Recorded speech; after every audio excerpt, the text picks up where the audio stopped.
मला ना बाईक अशी कधी कधी वाटतं 400cc पर्यंत जायला, पण 400cc एकच प्रॉब्लेम आहे की मला बाईक अशी पाहिजे की मी त्या बाईकवर काम करू शकते. आता या बाईकचं कसं की मला एअर फिल्टर काही चेंज करायचं असेल का क्लीन करायचं असेल, आता मी एज अ BMCचा टाकलं तर मला क्लीन करायचं असेल तर मी आरामात करू शकतो. मी हिमालयनचं नाही करू शकत, कारण की हिमालयनची टाकी उघडायला लागेल.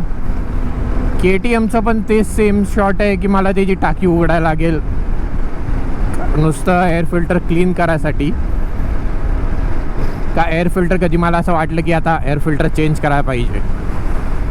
लय काम जाम आहे यार त्याच्यात.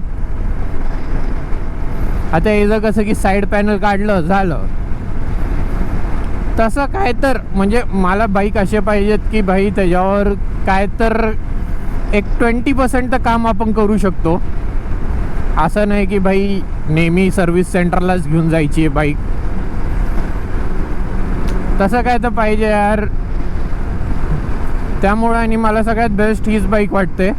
मला नुसतं या बाईकमधून नुसतं एकच म्हणजे एकच गोष्ट हे आहे काय आपलं की स्पीड.